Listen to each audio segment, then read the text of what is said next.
ओम नमो भगवते वासुदेवाय। ओम नमो भगवते वासुदेवाय। ओम नमो भगवते वासुदेवाय। ओम अज्ञानतिमिरन्धस्य ज्ञानञ्जनं शलाकया चक्षुरुन्मिलितं येन तस्मै श्रीगुरुवे नमः। श्रीचैतन्यमनोभीष्टं स्थापितं येन भूतले स्वयं रूपकदा मह्यं ददाति स्वापदान्तिकम्। नमः ओं विष्णुपादाय कृष्णपृष्ठाय भूतले श्रीमते भक्तिवेदांत स्वामीति नाम्ने नमस्ते सारस्वते देवे गौरवाणी प्रचारणे निर्विशेष शून्यवादी पाश्चात्य देश तारणे। जय श्री कृष्ण चैतन्य प्रभु नित्यानंद श्री अद्वैत गदाधर शिवासादि गौर भक्तवृंद। हरे कृष्णा कृष्णा कृष्णा हरे हरे, हरे राम राम राम हरे हरे। हरे कृष्णा। तो आज हम प्रारंभ करेंगे अध्याय 3 कर्मयोग। और ये कर्मयोग में भगवान से अर्जुन एक प्रश्न पूछ रहे हैं जो बहुत महत्वपूर्ण प्रश्न है। उसकी चर्चा करने से पहले वो अर्जुन के मन में ऐसा डाउट आया क्यों, वो पहले देखते हैं। तो हमने पहले जो प्रथम अध्याय है उसमें देखा अर्जुन विषाद योग, ये किस तरह से पांडवों के विजय के लक्षण बताए गए थे। और अर्जुन जब कहते हैं कि सेने और उभयोर मध्य रथम स्थापयम्युच्युता, और भगवान दोनों सेनाओं के बीच में रथ को खड़ा कर देते हैं। उसके पश्चात जब अर्जुन अपने अलग अलग सगे संबंधियों को देखते हैं, अलग अलग स्तर के सगे संबंधियों को देखते हैं, तो उनके अंदर करुणा आ जाती है और वो अलग अलग तरह के आर्ग्यूमेंट्स प्रस्तुत करते हैं कि मैं युद्ध नहीं करूँगा। एक अर्जुन बोलते हैं कि करुणा की वजह से, है ना, कि और उस करुणा को प्रभुपाद जी दोनों तरह से समझा रहे हैं कि उनका भक्त का भी स्वभाव है और दूसरा है उनकी हृदय की दुर्बलता भी है। फिर एंजॉयमेंट, अर्जुन सोच रहे हैं कि अगर युद्ध होगा और सब मारे जाएंगे तो मैं अपना राज्य किसको दिखाऊंगा, है ना, कैसे एंजॉय करूंगा। और तीसरा है जब इतने सारे लोग मारे जाएंगे तो उनके रक्त से सना हुआ जो पूरी साम्राज्य है वो पूरा पापमय होगा, तो उस पापमय संपत्ति का मैं कैसे भोग कर पाऊंगा। फिर अर्जुन बताते हैं कि कुल की परंपराएं हैं वो सब नष्ट हो जाएंगी और जो सामाजिक कल्याण है, जाति धर्म है, कुल धर्म है, सब नष्ट हो जाएंगे।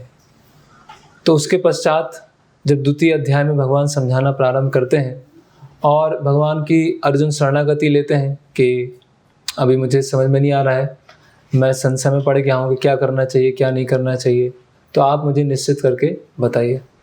और तीनों संसार का निष्कंटक राज्य भी मुझे ये दुविधा से नहीं निकाल सकता, है ना, जिस दुविधा में फंसा हूँ। तो भगवान सबसे पहले जो अर्जुन करुणा दिखा रहे थे उसके प्रति उत्तर में आत्मा और शरीर का ज्ञान बताते हैं कि अर्जुन पहले ये समझो कि किसके प्रति करुणा दिखाई जाती है। तो बहुत विस्तार से सांख्य योग के बारे में भगवान ने बताया, शरीर और आत्मा का अंतर क्या है उसके बारे में बताया। उसके पश्चात भगवान सांख्य योग के आधार पर कैसे कार्य किया जाता है, बुद्धि योग, उसके बारे में बहुत विस्तार से बताया। और बुद्धि योग में मुख्यतः क्या है, बुद्धि मतलब सांख्य योग का ज्ञान और योग मतलब उसके आधार पर कार्य करना भगवान की प्रसन्नता के लिए। तो भगवान ने जब बुद्धि योग का वर्णन किया और एक श्लोक आता है जिसमें भगवान बताते हैं 49वां श्लोक जो है उसमें बताते हैं कि दूरेण ही अवरम कर्म बुद्धि योगा धनंजय। हे धनंजय, भक्ति के द्वारा, भक्ति बुद्धि योग के द्वारा समस्त गर्हित कर्मों से दूर रहो और उसी भावना से भगवान की शरण ग्रहण करो। जो व्यक्ति अपने सकाम कर्मों को भोगना चाहता है वे कृपण है। तो भगवान बता रहे हैं कि इस बुद्धि योग के द्वारा गर्हित कर्मों से दूर रहो। तो अर्जुन क्या है, भगवान के इस वाक्य को, और जो कि भगवान बुद्धि योग का इतना महिमा उन्होंने बताया, उसको वो गलत समझ बैठे। अर्जुन क्या सोच रहे हैं कि कार्य करना है या कार्य नहीं करना, है ना। अगर ज्ञान के स्तर पर है तो कार्य करने की आवश्यकता नहीं, या तो संन्यास लो या कार्य करो, है ना। तो अच्छा है कि मैं संन्यास ले लेता हूँ, अच्छा है कि मैं वहाँ से चला जाऊँगा। तो जब कोई कार्य नहीं करूँगा तो कार्य करने से क्या होगा, उसका कोई प्रतिफल भी नहीं आएगा, उसका कोई रिएक्शन नहीं बनेगा। मैं इतना बड़ा युद्ध करूँगा, युद्ध करने से क्या होगा, कुछ ना कुछ वो रिएक्शन मेरे ऊपर आएगा। तो अर्जुन भगवान के जो बुद्धि योग है उसको थोड़ा सा गलत समझ बैठे, है ना।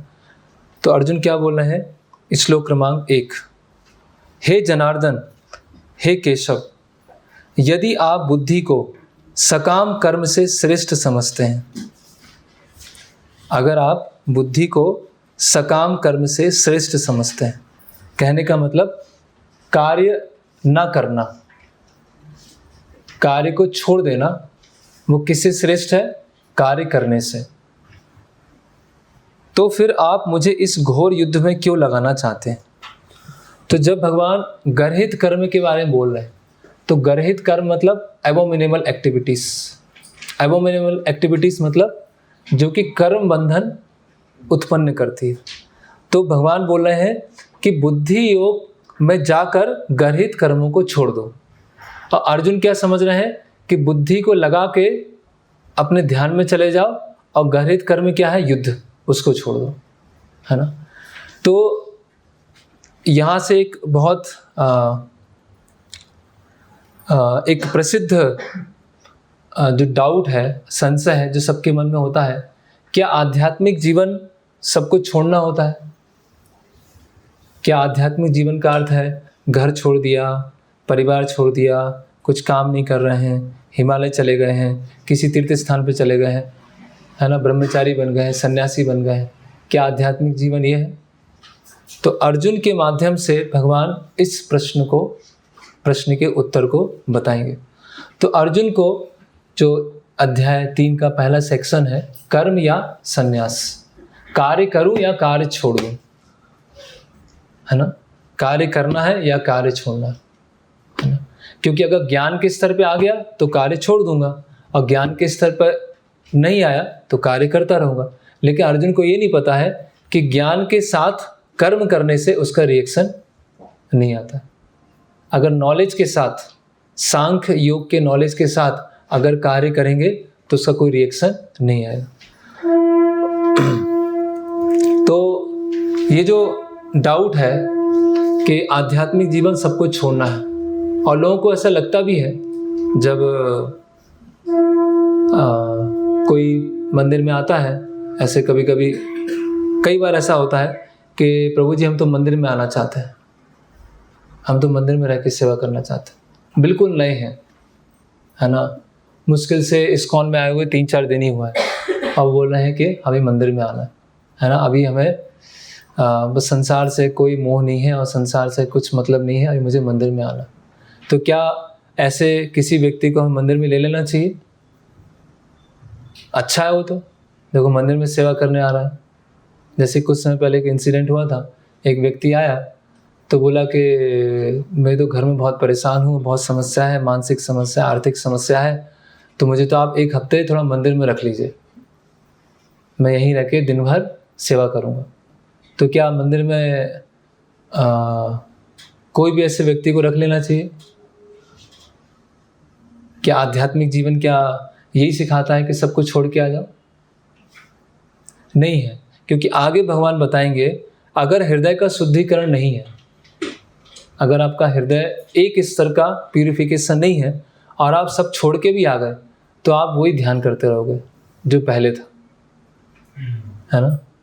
अगर आप जोश में आपने कोई लेक्चर सुन लिया या कोई तीर्थ स्थान होके आए और किसी की मृत्यु की घटना सुनी और आपको जोश आ गया कि अब तो बस संसार में कुछ नहीं है, अब भगवान की सेवा करना है, लेकिन जो अटैचमेंट्स हैं उससे निकलना क्या होता है, बहुत मुश्किल होता है ना। ऐसा कई लोग बोलते हैं कि इस्कॉन क्या ब्रह्मचारी बनाता है ना। ये तो कॉलेज के, स्कूल के भोले वाले बच्चे होते हैं, उनको पकड़ते हैं, उनको निशाना बनाते हैं और उनको प्रसाद खिला के और लेक्चर सुना के ऐसा बना देते हैं कि वो कुछ कर ही नहीं पाता, बस केवल वो ऐसा आक्षेप लगाते हैं। तो अगर इतना ही आसान है ब्रह्मचारी बनना तो सब बन जाए ब्रह्मचारी। अगर इतनी ही आसान है तो सब ब्रह्मचारी बन जाए। तो कहने का मतलब है कि हर किसी को उस साधना से गुजरना है। अभी उसके पश्चात उसका अधिकार क्या है, उसका प्यूरिफिकेशन क्या है, उसके आधार पर भी आगे डिसीजन आता है आगे उसको क्या करना। तो अगर हम आध्यात्मिक जीवन को अपना रहे हैं, जैसे भक्ति सिद्धांत साई ठाकुर क्या बोलते हैं, दुष्ट मन तुम्ही किसेर वैष्णव प्रतिष्ठा आसिए निर्जने घरे तब हरि नाम केवल कहता। कि दुष्ट मन है ना, कि मन क्या है, दुष्ट, निर्जन भजन करना चाह रहा है कि अकेले में जाके भजन करेंगे, है ना, अकेले में जाके जप करेंगे, अकेले में जाके अपना स्वाध्याय करेंगे, तपस्या करेंगे, और लोग क्या करेंगे, बहुत वाहवाही करेंगे, वाह क्या वैष्णव, कितने महान वैष्णव, है ना। तो अकेले में कुछ नहीं होगा। अकेले में क्या होगा, हम होंगे और हमारा मन होगा और हमारे अनर्थ होंगे। 3 लोग हम साथ में होंगे। हम अकेले तो हो ही नहीं सकते। अकेले तो कौन होगा, जो आत्मा के स्तर पर इसने रियलाइजेशन कर लिया। तो कई बार जैसे गोकुल चंद प्रभु बता रहे थे कि एक ऐसे ही कोई व्यक्ति आया और उसने बोला कि मैं कुछ मेडिटेशन, कुछ ध्यान सीखना चाहता हूँ, है ना, कुछ इस्कॉन में कुछ ध्यान मतलब अभी कुछ करना नहीं। तो संडे का दिन था, तो संडे सुबह हरि नाम, सब लोग हरि नाम करने के लिए गए। हरि नाम 2-3 घंटे करके आए, वापस लौटे। तो उससे लगा कि हाँ अच्छा है, अच्छी बात है, हरि नाम करना चाहिए, भगवान का नाम लेना चाहिए। आप थोड़ी देर बाद ध्यान सिखाएंगे हमको। फिर दोपहर हुई, दोपहर में संडे फीस प्रोग्राम हुआ, प्रसाद वितरण हुआ, सफाई हुई। उसने सोचा आज लगता है संडे इसीलिए ध्यान नहीं सिखाए, ध्यान हो सकता है अगले दिन सिखाए। फिर मंडे आया तो मंडे को बुक डिस्ट्रीब्यूशन में भेज दिया, है ना। तो बोले ये तो थोड़ा कॉमर्शियल एक्टिविटी है बुक डिस्ट्रीब्यूशन, है ना, सब बोल रहे हैं कि भगवत गीता डिस्काउंट में, ये तो थोड़ा कॉमर्शियल एक्टिविटी लग रहा है, हो सकता है ध्यान बाद में सीखा। तो ऐसे 3-4 दिन बीत जाते हैं। तो बोलता है कि मैं तो ध्यान सीखने आया था, मेडिटेशन सीखने आया, आपने तो अभी तक सिखाया नहीं। तो बोलते हैं कि 3-4 दिन से आप ध्यान ही तो कर रहे हैं, और क्या कर रहे हैं। आप कुकिंग कर रहे हैं तो भगवान पे ध्यान कर रहे हैं, आप क्लीनिंग कर रहे हैं तो भगवान के मंदिर को मार्जन कर रहे हैं, आप बुक डिस्ट्रीब्यूशन कर रहे हैं तो भगवान का प्रचार कर रहे हैं, जो भी कर रहे हैं ध्यान ही तो कर रहे हैं। तो अर्जुन का ये सबसे बड़ा जो डाउट है कि आध्यात्मिक जीवन मतलब निष्क्रियता, यही भगवान अभी इसी का खंडन करने वाले कि आध्यात्मिक जीवन निष्क्रियता नहीं होता है। जो लोग सोचते हैं कि हाँ इनको तो कोई काम धाम था नहीं और अपने जॉब करने से बचना था, ऑफिस जाने से बचना था, तो बस मंदिर आ गए और कुछ करते नहीं है बस। ऐसे लोग आक्षेप लगाते हैं। 2 तरह के लोग होते हैं। एक तो ऐसे लोग होते हैं जो भक्ति के नाम पे, आध्यात्मिकता के नाम पर अपनी जिम्मेदारियों से भागना चाहते हैं, एक तरह के वो लोग होते हैं।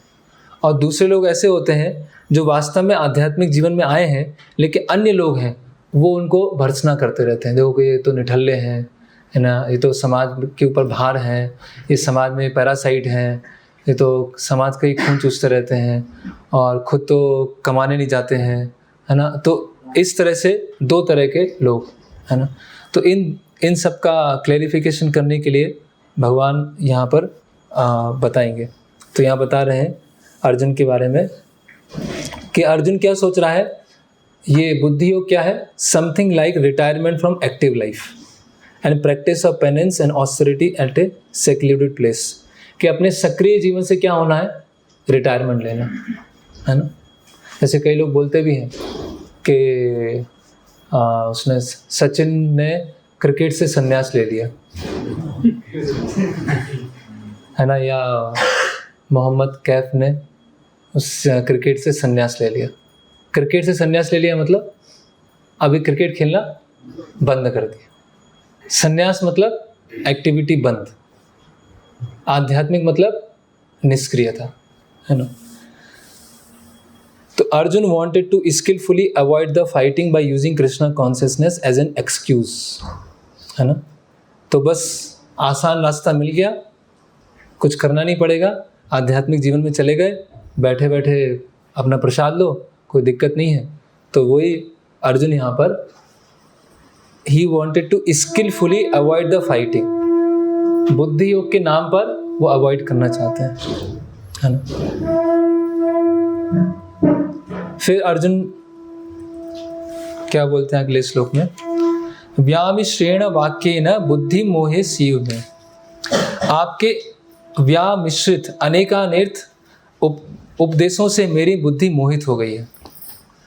अनेकार्थ, है ना। अभी अर्जुन क्या है, थोड़े से वो टफ डिसाइपल हैं। अनेकार्थ, भगवान इतना कंफ्यूज क्यों कर रहे हैं। एक चीज़ बताओ ना आप, कभी आप बताते हो कर्मकांड है, कई बोलते बुद्धि हो गई, कई बोलते सांख्य हो गए, कई बोलते कर्म योग। करना क्या है, एक चीज़ बताओ, है ना।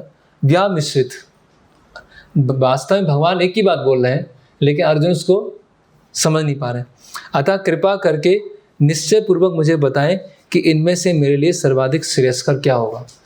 श्रेयस्कर क्या होगा, कार्य करूं या नहीं करूं। ज्ञान आपने दे दिया, ज्ञान लेके संन्यास ले लूं या कार्य करता, आप मुझे बताइए। तो प्रभुपाद समझा रहे हैं कि भगवान ने भगवत गीता में सांख्य, बुद्धि, इंद्रिय संयम, है ना, पतन, सब कुछ बता दिया, लेकिन ये थोड़ा क्या है, अनसिस्टमेटिक था, सब कुछ फैला हुआ है सेकंड चैप्टर में। अभी भगवान उसको सिस्टमेटिक तरीके से हर चीज़ को बताएंगे, है ना।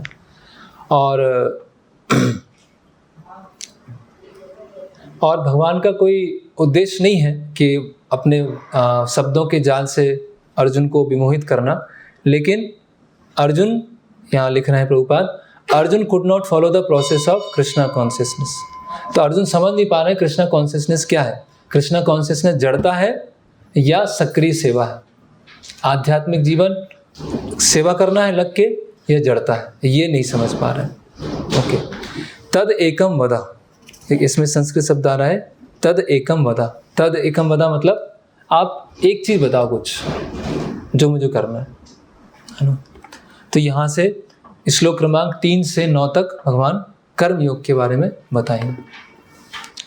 ओके, श्री भगवान उवाचा, श्री भगवान ने कहा, हे निष्पाप अर्जुन, मैं पहले ही बता चुका हूँ कि आत्म साक्षात्कार का प्रयत्न करने वाले 2 प्रकार के पुरुष होते हैं। देखिए क्या बोल रहे हैं भगवान, मैं पहले ही बता चुका हूँ कि आत्म साक्षात्कार का प्रयत्न करने वाले 2 प्रकार के पुरुष होते हैं।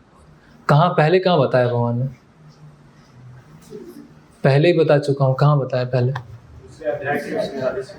दूसरे अध्याय के 39वें श्लोक में क्या बताया। वहाँ पर 2 रास्ते कौन से बताए हैं, और बुद्धि योग। यस, कुछ इसे ज्ञान योग द्वारा समझने का प्रयत्न करते हैं। तो ज्ञान योग क्या है, वहाँ क्या बताया था 39 नंबर में, सांख्य। ज्ञान योग क्या है, सांख्य। तो कुछ भक्ति में सेवा के द्वारा, तो भक्ति में सेवा क्या है, बुद्धि योग। संस्कृत में देखिए क्या लिखा है, ज्ञान योगेन सांख्या नाम कर्म योगेन योगी नाम। तो एक तरह के कैसे लोग होते हैं, ज्ञान योगेन सांख्या नाम, और दूसरे कौन होते हैं, कर्म योगेन योगी नाम। 2 तरह के रास्ते हैं। तो ये कर्म योग क्या है, कर्म योग का अर्थ है, लिखिए, कार्य करना ज्ञान के साथ, नियत कर्म करना ज्ञान के साथ।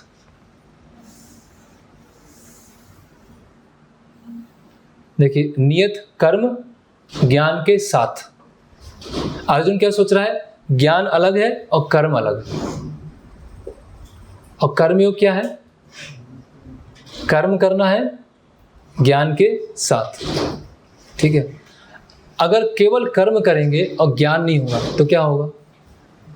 अगर मान लीजिए कोई है जो कर्म किए जा रहा है और उसके पास नॉलेज नहीं है तो क्या होगा,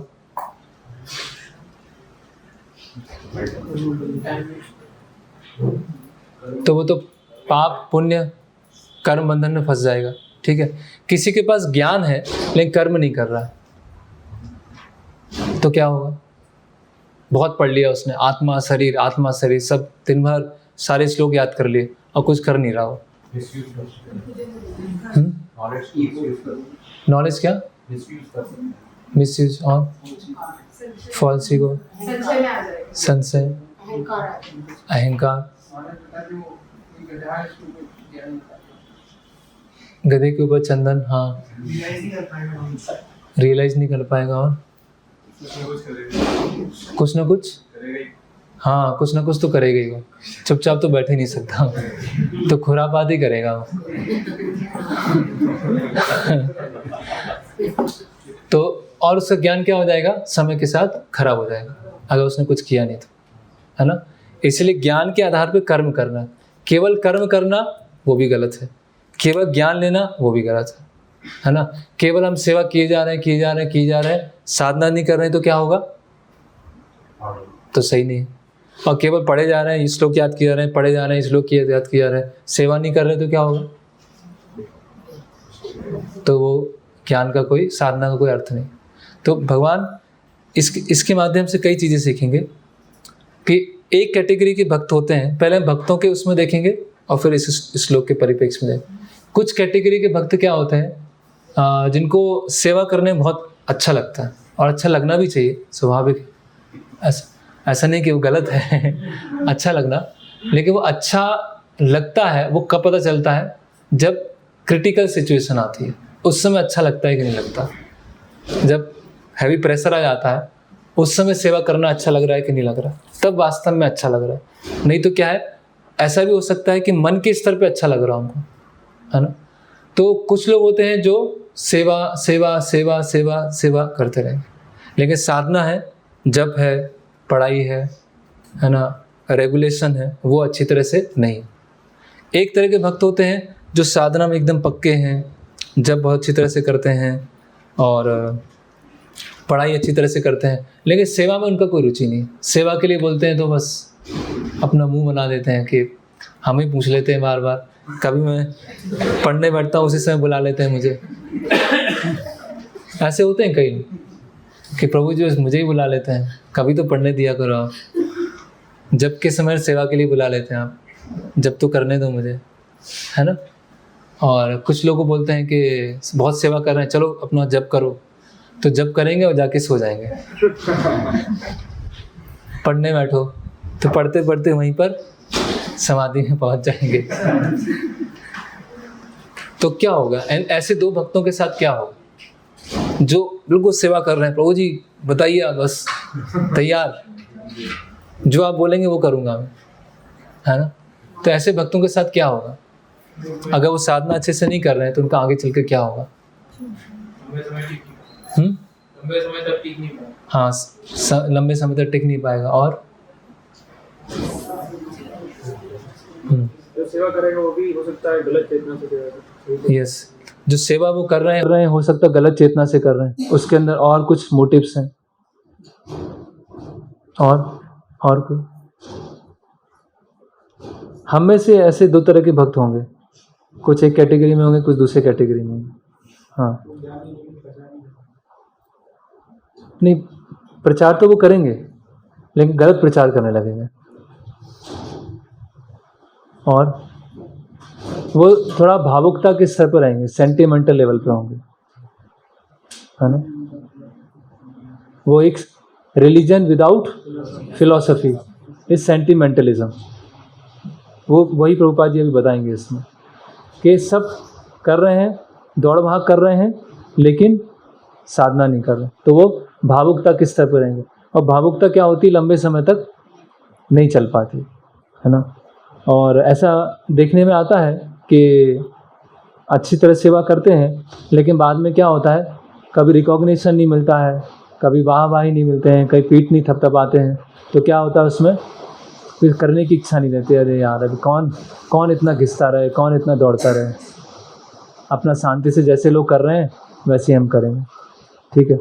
अभी दूसरी कैटेगरीज के लोग हैं, साधना में पक्के हैं, भगवत गीता कितनी बार पढ़ ली, 4 बार, भागवतम 2 बार, 16 माला सुबह 8 बजे से पहले, है ना, सब एकदम पक्का। सेवा करने जाएंगे, बोलेंगे कि प्रभु जी थोड़ा सा पोछा लगा दीजिए। मैं पोछा लगाऊं, जिसको भगवत गीता के श्लोक याद है वो पोछा लगाता है वो, या बोलेंगे कि आप फूल तोड़ के लेके आ जाइए, तो अच्छा वो बहुत आर्ग्यूमेंट बहुत देंगे। वो कोई सिंपल डिवोटी होगा, उसको बोलेंगे थोड़ा सा वो लेके आ जाओ, तो तुरंत चला जाएगा। और जो मेंटल स्पेकुलेटर है उसको बोलेंगे कि थोड़ा सा पोछा लगा दो, थोड़ा सा फूल तोड़ के लेके आओ। अच्छा, तो मैं तो और इम्पोर्टेंट काम कर सकता हूँ, मैं तो लेक्चर के लिए तैयार कर सकता हूँ, मैं दूसरों को समझा सकता हूँ। ये जानना इम्पोर्टेंट है कि फूल तोड़ना इम्पोर्टेंट है? फूल तो कोई भी तोड़ के लेके आ जाएगा, मुझे फूल तोड़ने के लिए बोल रहे हैं। तो सामने वाला क्या बोलेगा, ठीक है आप बैठो, मैं तोड़ के लेके आ जाता हूँ। कई बार ऐसा होता है, इतने आर्ग्यूमेंट्स हो जाते हैं, बोलते हैं इससे अच्छा बेटर है कि हम ही खुद कर लें। तो ये जो भक्त है जो कि बस साधना पे इसका फोकस है, सेवा नहीं कर रहा है, तो उसके साथ क्या होगा? उनके साथ क्या होगा? एक तो अहंकार बहुत आ जाएगा, एक तो अहंकार आ जाएगा, है ना। और दूसरा, जब समय आएगा तो उनकी नॉलेज कोई काम नहीं आएगी। उनके जीवन में कुछ समस्या आ जाएगी तो उनकी नॉलेज कुछ भी काम नहीं आने वाली। और वो बहुत ऑफेंसिव भी बन जाते हैं कभी कभी, है ना, कि मेरे जो सुपीरियर्स हैं, मेरे गुरु हैं, मुझे क्या सिखाएंगे, मुझे सब आता है, सब पढ़ के रखा है मैंने, सारे आचार्यों की किताब पढ़ के रखी है, भगवद गीता भी पूरा पढ़ लिया है, ये क्या सिखाएंगे। तो वो लोग कभी कभी ऑफेंसिव होके चले भी जाते हैं। तो दोनों एक्सट्रीम से हमको बचना है। इसीलिए अर्जुन क्या सोच रहे हैं, भगवान ने बताया दो रास्ते, एक क्या है सांख्य और दूसरा है बुद्धि योग। तो सांख्य मतलब, सांख्य का क्या अर्थ हुआ, ज्ञान, और बुद्धि योग मतलब कार्य करना। तो भगवान बता रहे हैं कि जो सांख्य है और जो बुद्धि योग है वो अलग अलग नहीं है। ऐसा मत समझो कि ये अलग है ये अलग है। तो प्रभुपाद जी का जो फेमस वो है, आप लिखिए, रिलीजन विदाउट फिलॉसफी। इसी श्लोक के तात्पर्य में प्रभुपाद जी लिख रहे हैं, रिलीजन विदाउट फिलॉसफी। वो क्या है, सेंटिमेंटलिज्म और फैनेटिसिज्म, मतलब भावुकता या कट्टरवाद। अगर धर्म के नियमों को फॉलो कर रहे हैं और उसके पीछे समझ नहीं पता है तो क्या हो जाएगा, या तो भावुक बन जाएंगे या फिर कट्टर बन जाएंगे। तो कोई आप उदाहरण देंगे जिसमें लोग धर्म के नियमों का पालन करते हैं लेकिन उसके पीछे ज्ञान नहीं पता है? और कोई कि धर्म के नियमों को सब पालन कर रहे हैं एकदम पक्का सब, लेकिन उसकी समझ नहीं पता है क्यों कर रहे हैं। जी नहीं, कैसे, जोर से बोलिए।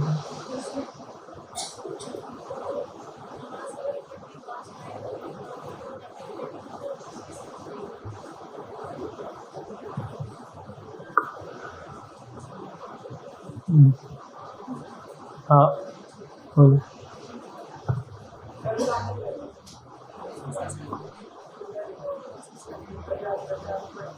उसके पीछे का एक्चुअल पर्पस ही जानते हैं कि वो क्यों कर रहे हैं, व्हाट इज। नहीं, कर्म कांड तो अपने आप में एक प्रोसेस है, वो तो सही है।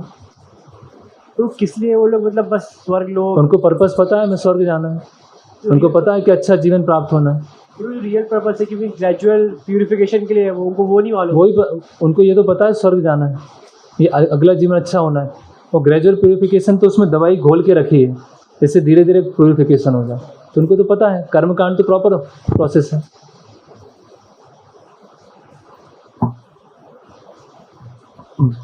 उधर पीछे तो वहाँ पे काम नहीं कर रहा। हाँ बोलिए।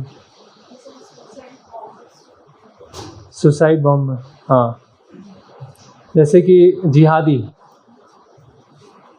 वो क्या करते हैं कि अल्लाह के लिए हमें मरना है, अल्लाह के लिए मरेंगे तो क्या होगा, जन्नत जाएंगे, ठीक है।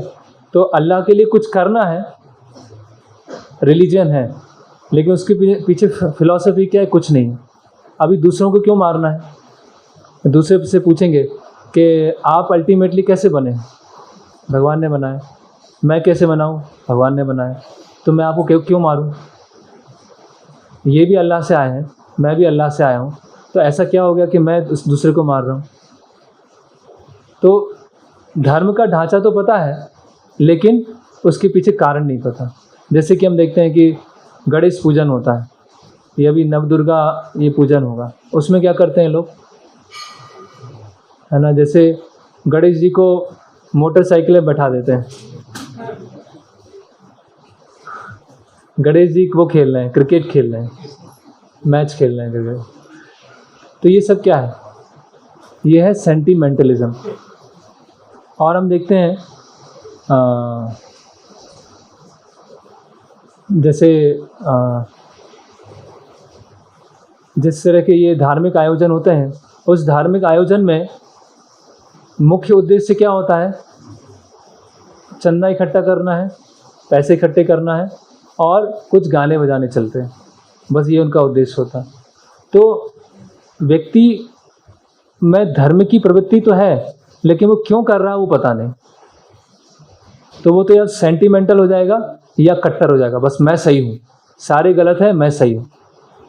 जैसे हम देखते हैं कि सनातन धर्म में भी कुछ ऐसी संस्थाएं हैं, वो क्या बोलती हैं, इन सबको मारो, बस हम ही सबसे ऊपर हैं। उनका नाम नहीं लूँगा मैं, ऐसे कई हैं कि बस हम सही हैं, हिंदू सही है, बाकी सब खराब। क्यों खराब है? कैसे खराब है? वो क्या और कहीं से आए हैं क्या? और आप कहीं से आए हो, आप विशेष हो। तो धर्म की गलत समझ होने की वजह से वो झगड़ा करने लगते हैं। तो या तो वो कट्टर बन जाते हैं या भावुक बन जाते हैं।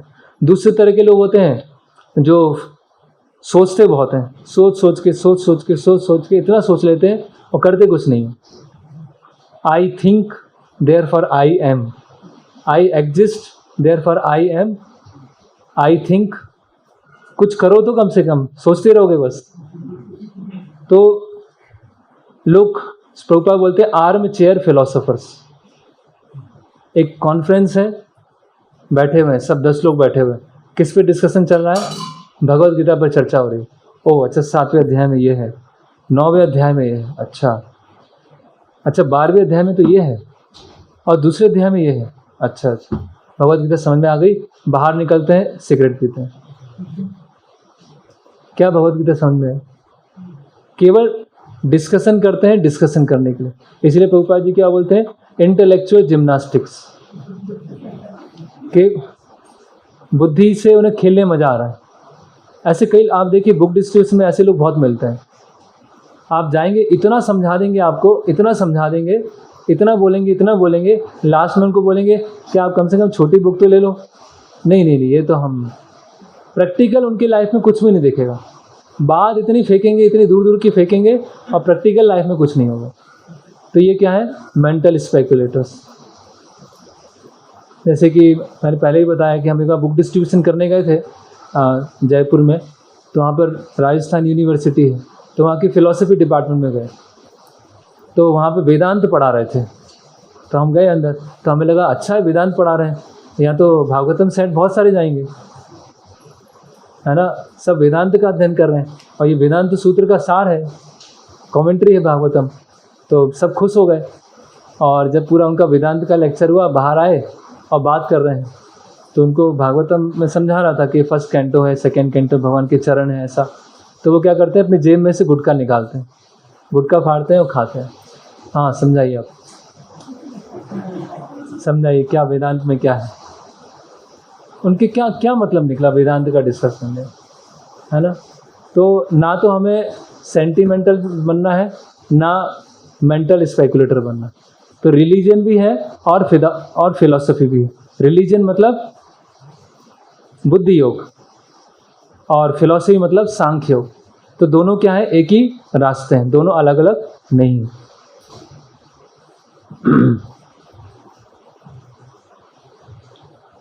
ओके,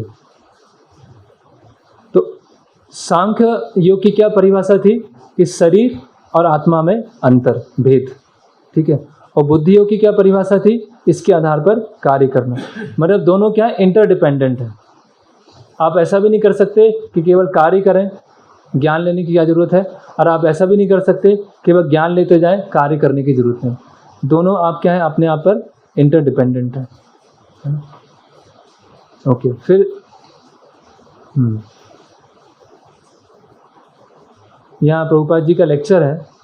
प्रभुपाद जी बता रहे हैं कि दो तरह के लोग होते हैं, सिंपली फिलोसफाइजिंग, और कुछ लोग होते हैं सिंपली ब्लाइंड फॉलोअर्स। कुछ लोग होते हैं बस दिमाग चलाते रहते हैं, फिलॉसफी चलाते रहते हैं। कुछ लोग होते हैं ब्लाइंड फॉलोअर। तो हमें स्पेकुलेट भी नहीं करना है और ब्लाइंड फॉलो भी नहीं करना है ना। तो ऐसा बता रहे हैं, बाइबल में लिखा है God created this universe. Bible में बताया है कि भगवान ने इस यूनिवर्स को बताया, लेकिन एजुकेटेड लोग क्या चाहते हैं, जानना कि कैसे बनाया, उसका उनके पास आंसर नहीं है। तो क्या करते हैं, वो बाइबल को रिजेक्ट कर देते हैं, नास्तिक बन जाते हैं। लेकिन प्रभुपाद जी बोल रहे हैं कि आप हमारे पास आइए और हम आपको बताएंगे पूरे भागवतम में कि कैसे ये सृष्टि बनी। इसीलिए लोग नास्तिक बनते जा रहे हैं। तो श्लोक क्रमांक 4। तो ये समझ में आया कि दो रास्ते नहीं हैं। अर्जुन दो रास्ते सोच रहा है, संन्यास लो या काम करो। भगवान क्या बोल रहे हैं, सही ज्ञान में स्थित होकर काम करो। ओके, श्लोक क्रमांक 4। ना तो कर्म से विमुख होकर कोई कर्म फल से छुटकारा पा सकता है और ना केवल संन्यास से सिद्धि प्राप्त हो सकती। देखिए, ये इंपॉर्टेंट श्लोक है। कोई सोच रहा है कि कार्य करूँगा तो पाप बनेगा या पुण्य बनेगा, तो मैं कार्य करना ही छोड़ देता हूँ, कुछ नहीं होगा इससे, या संन्यास ले लेता हूँ। सब कार्य छोड़ के संन्यास से क्या होगा, सिद्धि मिल जाएगी। तो ऐसा संभव है कि हम कार्य छोड़ दें अपने? ऐसा संभव है कि हम कार्य ही छोड़ दें? तो कार्य छोड़ देने से प्रतिक्रिया नहीं चली जाती। अगर कार्य छोड़ने से उसकी प्रतिक्रिया चली जाती तो सब कार्य छोड़ के बैठ जाते हैं। जैसे कि मायावादी सन्यासी क्या बोलते हैं, हाँ प्रभुपाद लिख रहे हैं कि संसार को छोड़ दो, परिवार को छोड़ दो और कुछ कार्य मत करो। लेकिन होता क्या है उससे, अगर आपका हृदय का शुद्धिकरण नहीं हुआ है और आपने घर छोड़ दिया, आपने संन्यास ले लिया, तो आगे चल के क्या होगा, आप फिर भोग में लिप्त हो जाओगे। और इसको क्या बोलते हैं, वमंती। वमंती मतलब संसार क्या है, एक वोमिट के समान, उल्टी के समान। आपने वोमिट कर दिया, संसार को त्याग दिया, परिवार को त्याग दिया। अभी क्या हुआ, कुछ समय के बाद उस वोमिट को लेके खाने लगे आप। सोचिए आप, ऐसा है। इसीलिए भगवान क्या बोल रहे हैं, अर्जुन मिथ्याचारी मत बनो, प्रिटेंडर मत बनो। जो स्थिति है उस स्थिति में रह के काम करो, बी ऑनेस्ट। ऐसा नहीं कि तुम संन्यास लेने जाओ, कार्य छोड़ने जाओ और चल रहा है मन में भोग। संसार को छोड़ा और वहाँ जाके दूसरा संसार बसा लिया। यस, जैसे फैमिली फॉर गीता, जैसे मैंने पहले उदाहरण बताया कि भगवत गीता पढ़ने जा रहे हैं और भगवत गीता पढ़ने के लिए उन्होंने पूरा, इसीलिए भगवान अगले श्लोक में बताएंगे। और इसी आधार पर आजकल क्या है, जो सनातन धर्म है, हिंदू धर्म है, उसमें बहुत सारे हम देखते हैं, ये आसाराम बापू, नित्यानंद परम मूढ़, जग्गी वासुदेव, ये सब क्या चल रहा है, छोड़ दिया, संसार छोड़ दिया, कोई कार्य नहीं करना, संन्यास ले लिया। लेकिन अंदर अंदर क्या चल रहा है, अंदर अंदर इंद्रिय भोग चल रहा है। तो भगवान क्या बोल रहे हैं, अर्जुन तुमको मिथ्याचारी नहीं बनना है। जो तुम्हारी स्थिति है वो उस स्तर पर रह के कार्य करना है ना। तो केवल कार्य छोड़ने से बच नहीं जाओगे और संन्यास लेने से सिद्धि नहीं मिल जाएगी। अगर ऐसा होता तो सब संन्यास ले लेते और सबको सिद्धि मिल चुकी होगी, है ना। तो इसीलिए जिस स्तर पर हो उस स्तर पर रह के कार्य करो।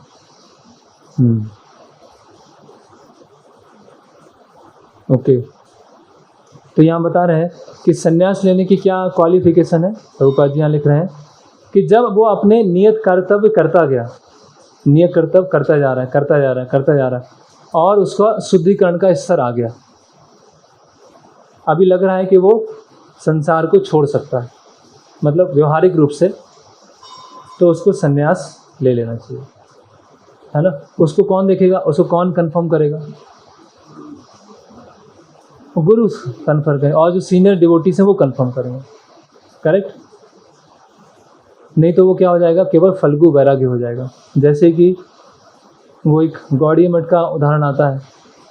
एक बार क्या हुआ कि गौड़ी मठ में एक व्यक्ति थे, और गौड़ी मठ में आते हैं और बोलते हैं कि अब तो मुझे मठ में ही रहना है। तो सब भक्त बोलते हैं बहुत अच्छा है, तो मठ में आ जाओ। तो बर्तन धो रहे थे। सबसे पहले ट्रेनिंग किस में होती है? बर्तन धोने में। ग्रेजुएशन होता है पॉट वॉशिंग, और पोस्ट ग्रेजुएशन टॉयलेट क्लीनिंग। तो उसके बाद PhD क्या होती है? Book distribution. तो उनका ग्रेजुएशन चल रहा था, तो बर्तन बहुत चमका रहे थे, वो एकदम इतना घिस रहे थे, इतना घिस रहे थे, इतना एकदम चमक रहा था। तो सब भक्त सोचने लगे, अरे इतनी अच्छी सेवा कर रहे हैं, ऐसे भक्त तो पहले आए नहीं कहीं मठ में, और इतना बढ़िया पूरा सेवा भावना से एकदम बर्तन चमका रहे हैं। तो भक्ति सिद्धांत श्री ठाकुर बोलते हैं कि आप चिंता मत करो, कुछ दिन का ही है ये। तो ऐसे कुछ 5-6 दिन निकल जाते हैं और वो वहाँ से गायब हो जाते हैं। तो सब सोचने लगते थे यार इतनी अच्छी सेवा कर रहे थे, और फिर चले गए। तो भक्ति सिद्धांत श्री ठाकुर बोलते हैं कि इसका क्या है, अपनी पत्नी के साथ झगड़ा हुआ था, तो बहुत तेज गुस्सा था, तो गुस्से में बर्तन धो रहा था। तो क्या बर्तन चमक गए वहाँ, और जब वो गुस्सा ठंडा हो गया बर्तन धोते धोते, तो वापस चला गया। तो ऐसा होता है कि एकदम जोश में आके सेवा कर रहे हैं और गायब। फिर 1 महीने बाद देखेंगे, 6 महीने बाद देखेंगे। ऐसे बहुत सारे लोगों के साथ में होता है। इसीलिए पहले हमें अपना अधिकार जान लेना चाहिए, है ना। कोई आया, मान लीजिए अलग 2 तरह के इंसिडेंट्स होते, कोई स्टूडेंट है और कोई गृहस्थ है। तो स्टूडेंट ने लेक्चर सुना भगवत गीता का, चित्रकेतु महाराज की कहानी सुन ली उन्होंने कि बहुत सारे माता पिता हुए हैं, किस जन्म के माता पिता हैं, क्या किसके साथ संबंध है, क्या है, सुन के आ गए। क्या, अब मैं पढ़ाई छोड़ रहा हूँ, अब मैं कॉलेज नहीं जाऊँगा, अब मैं आश्रम में आ रहा हूँ। एक स्टोरी सुनी चित्रकेतु महाराज की, और आश्रम में आ रहे हैं। वो रह नहीं पाएंगे आश्रम में। क्यों? क्योंकि उस स्तर का हृदय का प्यूरिफिकेशन नहीं है। इसीलिए जो इस प्रचार की सेवा में है, उनको इस चीज़ का ध्यान रखना चाहिए कि अगर ऐसा व्यक्ति कोई उतावलेपन में ऐसा कर रहा है, तो उसको वहीं रोक देना चाहिए, उसको बढ़ावा नहीं देना चाहिए। कभी कभी क्या होता है, हम बढ़ावा देते हैं, हाँ आ जाओ, आपके लिए रैक खाली करके रखा है हमने, आपका ये रूम यही है। तो ये हम उसके प्रति हिंसा कर रहे हैं, क्योंकि वो अभी योग्य नहीं है आश्रम में आने के लिए, और हम उसको बढ़ावा दे रहे हैं कि आ जाओ, जल्दी आ जाओ। वो रह नहीं पाएगा, वो 10 दिन में चला जाएगा। तो उसको बोला आपको पढ़ाई करना है, क्योंकि जो अपने भौतिक कार्य भी अच्छे से नहीं कर पाएगा, मतलब एक स्तर का अच्छे, वो भक्ति भी नहीं कर पाएगा, भक्ति में भी सिंसियर नहीं है। तो कुछ टाइम लगता है चेक करने के लिए। फिर कोई गृहस्थ भक्त हैं, जॉब कर रहे हैं, अपना बिजनेस कर रहे हैं, उन्होंने भी लेक्चर अटेंड कर लिया कोई सा, और उस लेक्चर में बताया कि ऐसे है ना, करदम मुनि की तरह पूरा तपस्वी होना चाहिए, करदम मुनि की तरह कुटिया में रहना चाहिए, बहुत ज़्यादा सामान्य होना चाहिए। ऐसे वो सुन के आ गए, और उन्होंने क्या बोला, अभी मैं जॉब छोड़ रहा हूँ, अभी मुझे कोई जॉब नहीं करना, मंदिर के पास रहेंगे, वह दिन भर सेवा करेंगे और कुछ नहीं। तो कितने दिन कर पाएंगे? वो नहीं कर पाएंगे। क्यों? क्योंकि हृदय का शुद्धिकरण नहीं हुआ, वो कर ही नहीं सकते। क्योंकि यहाँ करेंगे, जब झगड़ा होगा भक्तों का बीच में, बोलेंगे अरे मैं तो सेवा करने आया था, मेरे साथ ऐसा हो गया, मैं तो अच्छे के लिए आया था और मेरे साथ ऐसा हो गया। क्योंकि उस चीज़ को प्यूरिफाई नहीं है, तो उसको सही कॉन्शियसनेस में दे नहीं पा रहे हैं कि वहाँ ऐसा क्यों हो रहा है। जैसे कोई आश्रम में आया और उसका प्यूरिफिकेशन नहीं है, और आश्रम में झगड़ा चालू हुआ, तो क्या सोचेंगे, अरे देखो यहाँ पे तो यहाँ हो रहा है, यहाँ तो पॉलिटिक्स हो रही है, यहाँ तो ऐसा हो रहा है, यहाँ तो ये चीज़ हो रही। भाई तुम देखो आए किस लिए हो, करने क्या आए हो? वो तो होगा जब तो भौतिक जगत में, तब ये होने वाला है। तो इमेच्योर रिनंसिएशन को यहाँ पर भगवान खंडन कर रहे हैं कि अपरिपक्व अवस्था में अगर आप त्याग करने जाएंगे, तो आप अपना खुद का नुकसान करने वाले हैं, है ना। और प्रभुपाद बोल रहे हैं, प्रभुपाद का लेक्चर है, संन्यास वर्णाश्रम का चौथा भाग है। जस्ट लाइक वी आर सन्यासी। क्या हुआ?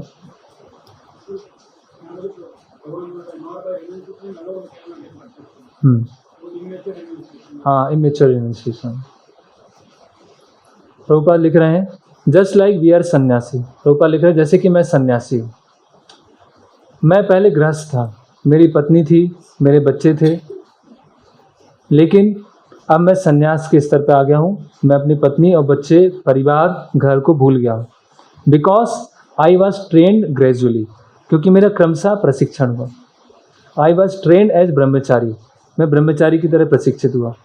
And as grihastha by the mercy of our spiritual master, और अपने गुरु की कृपा से मैं अच्छा गृहस्थ आश्रम में रहा। Therefore I don't feel anything, इसीलिए संन्यास में आने के बाद अब मुझे ऐसा लगता नहीं है कि यार वापस चले जाते हैं, बहुत समय हो गया, बहुत हो गया, अभी चले जाते हैं।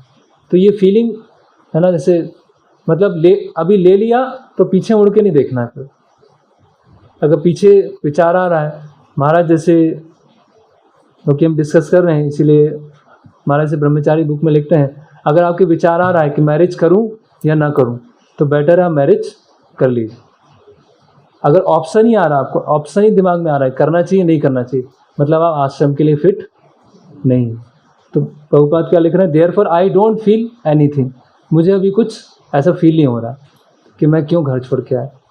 But abruptly we have seen many person abruptly taking, मैंने देखा है कि बहुत सारे लोग अचानक संन्यास ले लेते हैं और फिर गिर जाते हैं, फिर उनका पतन हो जाता है ना।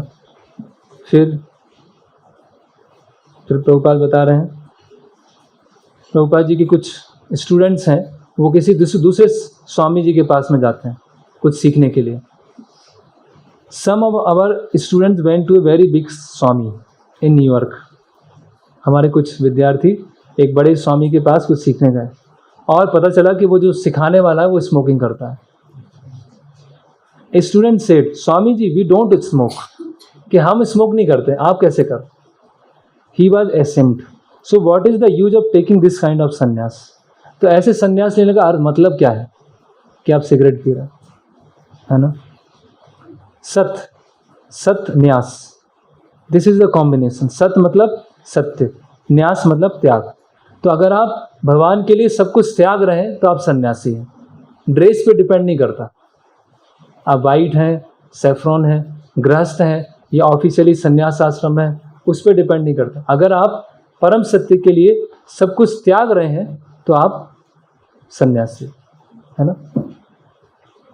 तो आपने ड्रेस तो चेंज कर ली, लेकिन अंदर से भोग की इच्छा नहीं गई, तो ऐसे सन्यासी का कोई मतलब नहीं। वो क्या कहलाएगा, वो मिथ्याचारी कहलाएगा, वो प्रिटेंडर कहलाएगा। ओके, अगला श्लोक, ये इंपॉर्टेंट श्लोक है।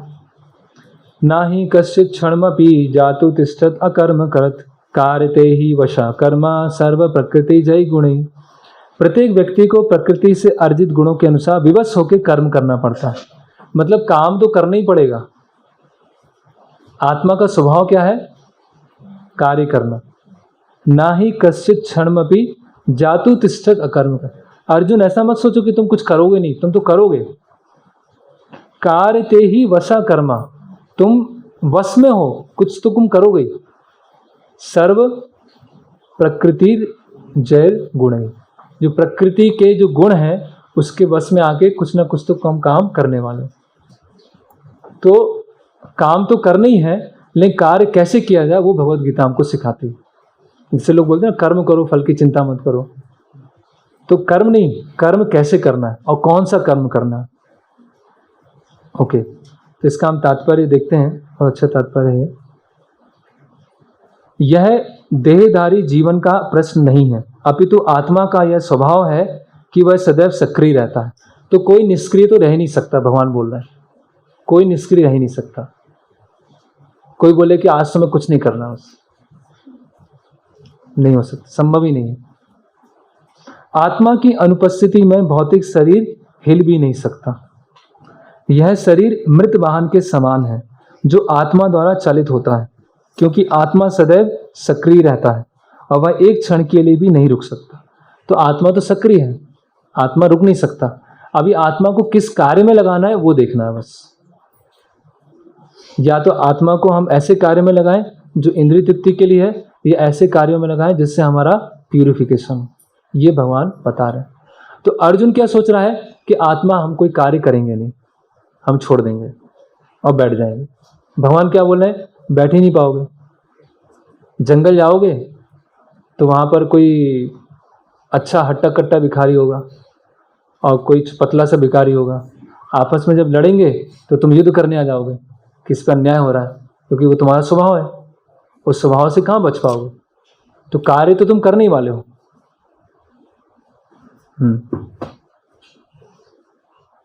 प्रभुपाद बोल रहे हैं लेक्चर में, लॉस एंजलिस में एक साइन बोर्ड लगा हुआ है, you become silent and you will become God.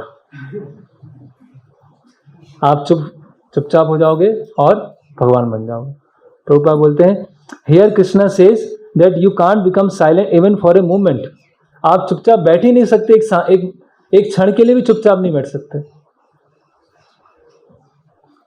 You see these nonsense things are going on, ऐसा चल रहा है ना। कि आप you become silent you will become God, है ना।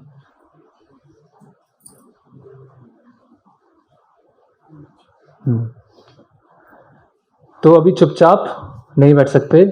चुपचाप बैठे तो क्या हुआ, हृदय का शुद्धिकरण नहीं हुआ है और चुपचाप बैठे हुए, तो क्या होगा, क्या सोचेंगे,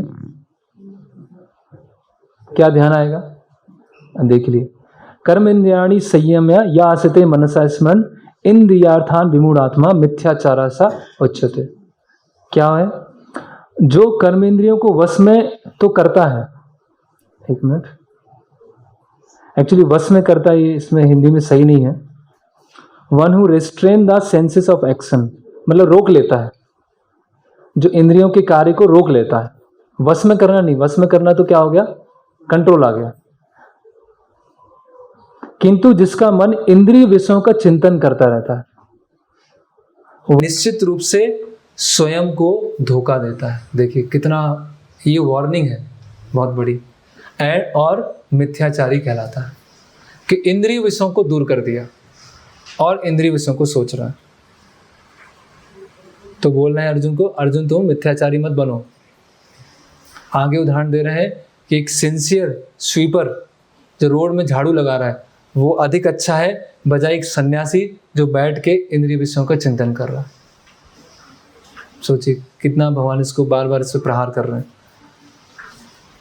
तो प्रभुपाद तो फिर जो बोगस गुरु हैं, बोगस अवतार, उनको तो छोड़ेंगे नहीं तात्पर्य में। तो बहुत सारे बोगस गुरु हैं, है ना। अभी कुछ समय पहले एक डॉक्यूमेंट्री वो आई थी, डॉक्यूमेंट्री नहीं, वेब सीरीज आई थी, आश्रम, है ना। और ऐसे न्यूज़ में आए दिन बहुत सारे हम केस सुनते रहते हैं। तो वो क्यों है, मिथ्याचारा सा उचित, वो मिथ्याचारी। तो अगर हम जैसे ऐसा, अभी तो पता नहीं अभी क्या है, कुछ सालों पहले की बात है, जैसे ये वक्ता जो होते हैं, ये जो बापू हैं, आसाराम बापू, मुरारी बापू, ये लोग लेक्चर देते हैं, तो बहुत सारे ऐसा बताते हैं कि आसाराम बापू का पहले ये था कि अगर 1 लाख पॉपुलेशन नहीं है तो हम लेक्चर देने नहीं आएंगे, मतलब और इतना डोनेशन नहीं देंगे तब तक हम लेक्चर नहीं देंगे। तो लेक्चर में स्टोरी चल रही है और पूरा पब्लिक भावुक हो गई है, रोने लगी है, और कोई गाने में एकदम उछल गया और ऐसा पूरा एकदम माहौल बना देते कि बस ऐसा। लेकिन हृदय का चेंज नहीं होता। ऐसे लेक्चर्स होते हैं, और लेक्चर्स में क्या होता है, टी ब्रेक होता है। लेक्चर में उठ के अभी सब चाय पीने जाएंगे, वो स्मोकिंग भी नहीं छोड़ पाते, चाय कॉफ़ी भी नहीं छोड़ पाते। तो ऐसे लेक्चर का क्या फ़ायदा। प्रभुपाद जी से किसी ने पूछा कि प्रभुपाद प्रचार अच्छे से कैसे कर सकते हैं, उसका ट्रिक बताइए आप। तो प्रभुपाद जी बोले, प्योरिटी इज़ द फोर्स। अगर आप में प्योरिटी है तो आप दूसरों को प्योरिटी दे सकते हैं। अगर आपके अंदर गंदगी है तो दूसरों को आप गंदगी देंगे। जो आपके अंदर है वही तो दूसरे को दोगे। अगर आपके अंदर जिस स्तर का आपको साक्षात्कार है उस स्तर तक का आप दूसरे को दे सकते हैं, उससे ऊपर तो आप दे नहीं सकते, है ना।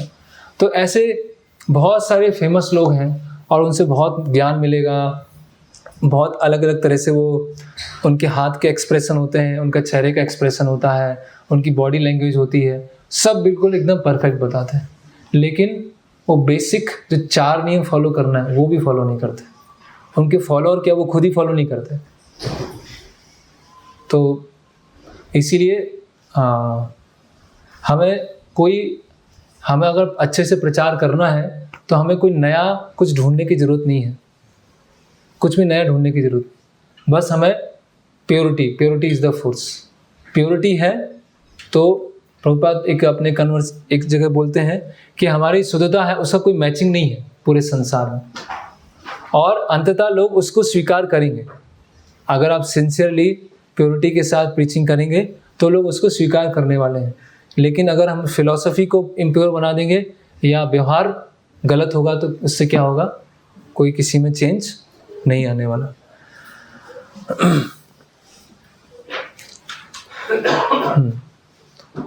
ओके प्रभुपाद।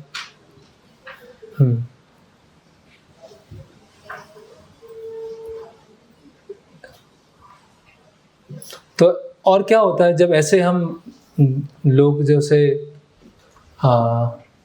ऐसे इंसिडेंट सुनते हैं सो कॉल्ड साधुओं के और पता चलता है, तो लोगों का धीरे धीरे क्या होता है, अध्यात्म के ऊपर से विश्वास भी उठना चला जाता है। बोलते कि अरे ये सब साधु ऐसे होते हैं, सब सन्यासी ऐसे होते हैं, सब कलयुग में सब ढोंगी साधु, ढोंगी सन्यासी, है ना। तो इसीलिए क्या है, कोई भी थोड़ा सा बुद्धिमान व्यक्ति होगा तो वो क्या सोचेगा, अरे मंदिर नहीं जाना, किसी भी संस्था से नहीं जुड़ना, है ना। जैसे कि अभी का एक नया ट्रेंड चला है, we are spiritual but not religious. हम स्पिरिचुअल हैं लेकिन रिलीजियस नहीं, तो उसका कोई मतलब ही नहीं है वैसे भी।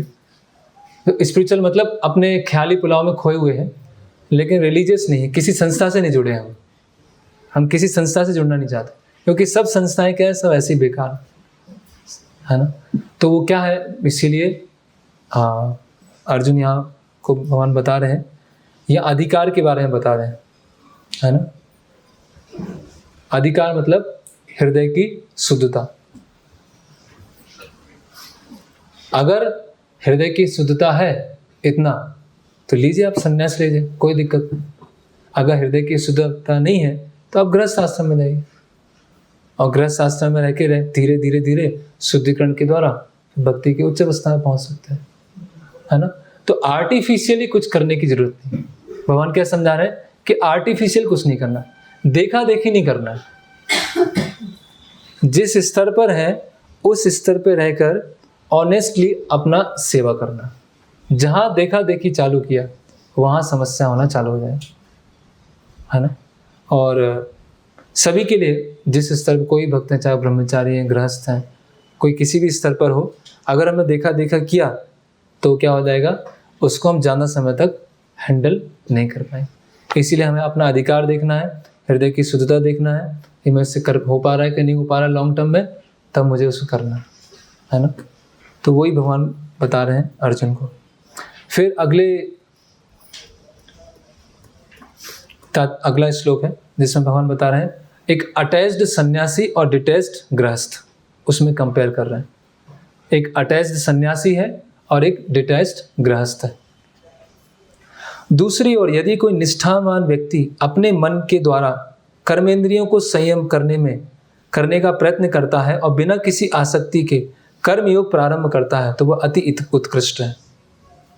तो क्या भगवान बता रहे हैं कि कोई निष्ठावान व्यक्ति है, वो समझ गया, देखो मेरी स्थिति तो ये है ना, मेरी कंडीशन ये है और मेरे लिए आश्रम सुटेबल, ओके, समझ गए, उसमें जाना है और ईमानदारी से अपना कार्य करना, वो अधिक बेहतर है बजाय आर्टिफिशियली वैराग्य का जीवन लेना, आर्टिफिशियली सन्यासी बनने का ट्राई करना, है ना। तो यहाँ बता रहे हैं, इसीलिए इस बात का बहुत यहाँ एक लेक्चर है, इसमें बता रहे हैं इस चीज़ पे खासकर भक्ति सिद्धांत से काफ़ी जोर देते थे कि आध्यात्मिक जीवन कभी जीविकोपार्जन के लिए नहीं लेना है। आध्यात्मिक जीवन कभी भी इजी गोइंग लाइफ के लिए नहीं लेना है ना। कई बार लोग आते हैं मंदिर में, प्रभु जी मंदिर आना है, क्यों आना है? परेशान हो गए, मंदिर आ गए, फिर यहाँ भी परेशान हो रहे हैं, फिर कहाँ चले जाते हैं? मायावादी आश्रम में चले जाते हैं। होता है ऐसे। एक डिवोटी थे बड़ोदरा में, कई समय से भक्ति कर रहे थे और बहुत त्रस्त हो गए थे अपने घर से, और त्रस्त होकर आश्रम में आ गए थे। तो आश्रम में आए तो आश्रम में भी तो सबके अपने अपने अनर्थ हैं, तो एक दूसरे के अनर्थ एक दूसरे टकराते हैं, तो वहाँ भी समस्या आने लगी। तो बोले कि घर में भी समस्या थी, भक्तों के बीच में भी समस्या है, बेटर मायावादी आश्रम में चले जाओ, वहाँ क्या है, सब एक है, सब चुपचाप, कोई झगड़ा होगा ही नहीं। तो ऐसा होता है कई बार भक्त लोग, क्योंकि वो उस चीज़ को वो समझ नहीं पाते। तो प्रभुपाद क्या लिख रहे हैं इसमें? A sincere sweeper in the street is far better than charlatan meditator who meditates only for the sake of making a living. तो एक गली में झाड़ू लगाने वाला कहीं अच्छा है, बजाय ऐसा ध्यानी मेडिटेटर जो केवल जीविकोपार्जन के लिए ऐसा कार्य कर रहा है। जैसे वो स्टोरी आती है, शालिग्राम से वो अखरोट तोड़ना, कि एक एग्जीबिशन लगाया गया। उस एग्जीबिशन में क्या था कि हाथ में अखरोट है और दूसरे में शालिग्राम शिला, और शालिग्राम से क्या कर रहे हैं? अखरोट तोड़ रहे हैं। मतलब शालिग्राम, जब सब आएंगे दर्शन करने के लिए तो शालिग्राम शिला है, सब अपना दान चढ़ाएंगे, और जब सब चले जाएंगे तो शालिग्राम शिला को उठा के अखरोट तोड़ेंगे। तो ये क्या है? मिथ्याचार, ये प्रिटेंड, ये गलत व्यवहार है ना। इसीलिए कितना हैवी स्टेटमेंट, स्वीपर बन जाओ वो अधिक अच्छा है, बजाय आध्यात्मिक जीवन अपनाओ अपने जीविकोपार्जन के लिए। Prabhupada, if you are serious in Krishna consciousness you forget all this nonsense sense gratification. अगर आप भक्ति के लिए गंभीर हैं तो ये सब व्यर्थ का इंद्रिय तृप्ति छोड़ देंगे। But still if you are disturb, all right, get yourself married. अगर आप फिर भी डिस्टर्ब हैं, ठीक है, कोई बात नहीं, अविवाह कीजिए। Live peacefully, husband and wife and both भी एंगेज इन कृष्णा कॉन्शियसनेस, और पति पत्नी दोनों कृष्ण भावनामृत में है। Gradually you will forget both husband and wife, और धीरे धीरे आप इंद्रिय तृप्ति को भूल जाएंगे। Don't try artificially, artificially you will never be successful. कृत्रिम रूप से आप करेंगे तो आपको सफलता नहीं मिलेगी। तो यहाँ पर प्रभुपाद एक डिटैच्ड गृहस्थ और एक अटैच्ड सन्यासी, उनके बीच में डिफरेंशिएशन कर रहे हैं। अगला श्लोक,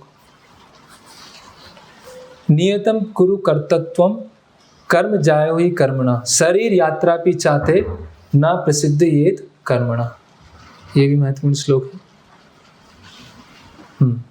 अपना नियत कर्म करो, क्योंकि कर्म ना करने की अपेक्षा कर्म करना श्रेष्ठ है। अपना नियत कर्म करो, ठीक है। कर्म के बिना तो शरीर निर्वाह भी नहीं हो सकता, है ना। तो तुमको कर्म क्यों करना है अर्जुन? क्योंकि हृदय का शुद्धिकरण नहीं है, तो कर्म करना होगा। तो धीरे धीरे प्यूरिफिकेशन होगा, और फिर क्या होगा? शरीर निर्वाह के लिए भी कुछ करना। अगर आप इतने स्तर पर हो कि आप बिल्कुल आत्मा के स्तर पर हो, आपको शरीर की आवश्यकता नहीं है, तो ठीक है, छोड़ो सब। अभी आपको शरीर निर्वाह की भी आवश्यकता नहीं है और पूरी तरह से आप ज्ञान के स्तर पर आ गए, सेल्फ रियलाइज सोल हो गए, तो छोड़ दो। और जब तक आप नहीं हुए हैं तो आप कर्म के बिना तो शरीर निर्वाह भी नहीं हो सकता। ओके,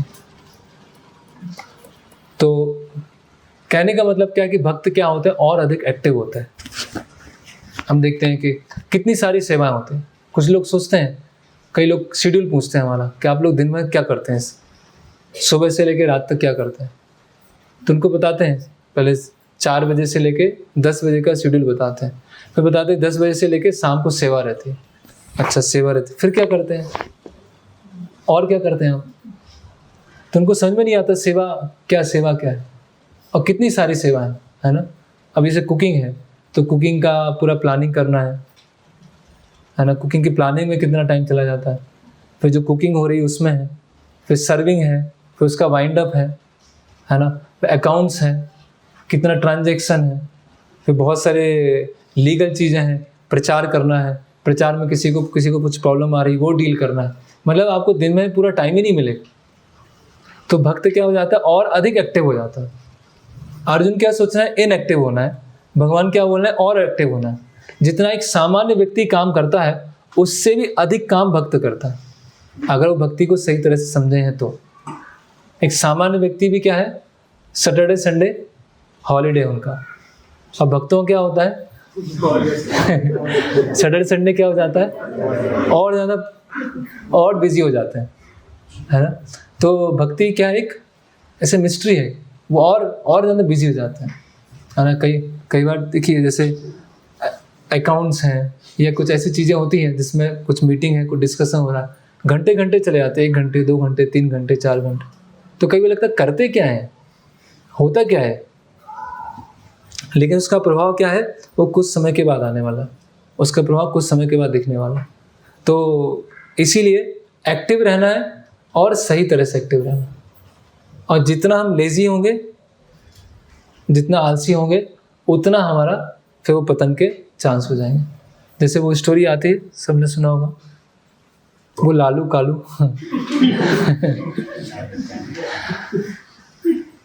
वो 2 भाई थे, लालू कालू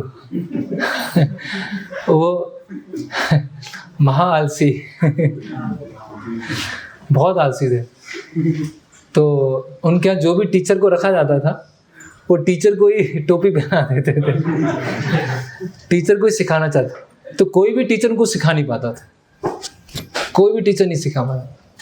तो उनके घर वाले परेशान हो गए कि कोई टीचर से सीखने को तैयार नहीं है, अब आलस में पड़े हुए हैं, बस बहुत आलसी, है ना। तो एक बार एक टीचर आए कि इसको तो मैं सिखा के रहूँगा, है ना।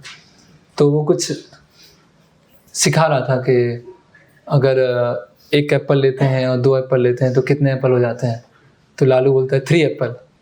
तो कालू बोलता है अरे सिखा रहे हैं, मैं तो कुछ बोलना नहीं है ना, कुछ सीखना नहीं है हमको, उल्टे ही आंसर देना है। तो उसके बाद क्या होता है कि लालू कालू क्या करते हैं कि वो सिगरेट जलाते हैं। छोटे बच्चे होते हैं और सिगरेट पीना चालू कर देते हैं, और सिगरेट पीते पीते क्या होते हैं, वो सो जाते हैं, है ना। और सो जाते हैं तो उनके घर वाले आते हैं, तो बोले ये क्या धुआं कहाँ आ गया। तो बोले हम तो सो रहे थे और हमारे टीचर ने क्या किया कि हमारे हाथ में सिगरेट लगाई और हमारे हाथ से सिगरेट पी रहे थे, और सिगरेट पीते पीते वो ऐसे ही छोड़ गए और वहाँ से निकल गए, है ना। तो मतलब आलसी हैं, कुछ सीखना नहीं चाहते, और उनसे कुछ गलती हुई तो क्या कर रहे हैं कि टीचर ने ऐसा किया। खुद सिगरेट पी रहे थे लेकिन नाम किसका लेते हैं। तो वहाँ पे बताते हैं भक्ति सिद्धांत ठाकुर कि ऐसे जो आध्यात्मिक रूप से डल होते हैं, लेजी होते हैं, है ना, कुछ सीखना नहीं चाहते। अगर सीखना भी चाहते हैं फिर वो दूसरे के ऊपर गलती वो डाल देते हैं। तो कहने का मतलब क्या है कि आलस नहीं होना है, जितना आलस होगा उतना हमारे पतन के चांस रहेंगे। तो एक्टिव रहना, बिजी रहना। और बिजी नहीं रहना, एक होता है, कौन से बिजी होते हैं, लेजी इंटेलिजेंट, एक होता है लेजी इंटेलिजेंट, एक इंटेलिजेंटली एक्टिव, एक फुलिशली एक्टिव। कुछ लोग होते हैं एक्टिव होते हैं लेकिन मूर्ख तरीके से एक्टिव होता है, कहीं भी हाथ पैर मारा है, कुछ भी कर रहे हैं, कुछ ऐसे भी एक्टिव नहीं होना है। एक्टिव ऐसे होना है कि उसका कुछ रिजल्ट आए, उसकी कुछ अच्छी सेवा हो, है ना। तो फुलिश तरीके से एक्टिव नहीं होना है और फुलिश तरीके से हमें निष्क्रिय भी नहीं होना। बुद्धिमानी के साथ कार्य करना है, यही भगवान समझा रहे हैं। कार्य करना है लेकिन ज्ञान के साथ, वही है कर्मयोग।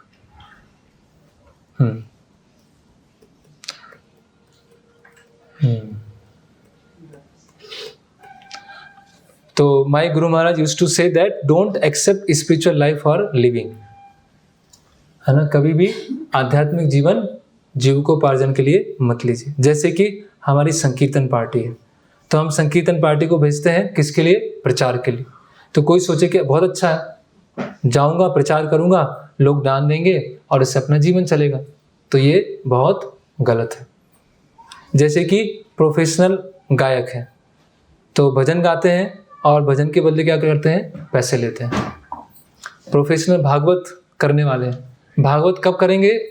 जब तक आप 5 लाख देंगे नहीं तब तक हम भागवत नहीं करेंगे, जब तक आप इतना देंगे नहीं तब हम भागवत नहीं करें।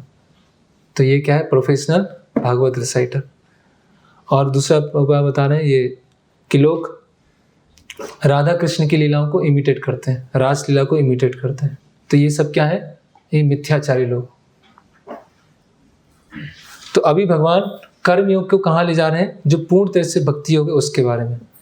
तो ये जो 30 सबसे इंपॉर्टेंट श्लोक है उसमें से एक श्लोक है ये, यज्ञार्थो कर्मणो अन्यत्र लोकोयम कर्म बंधना तदर्थम कर्म कौन्तेय मुक्त संगा समाचरा।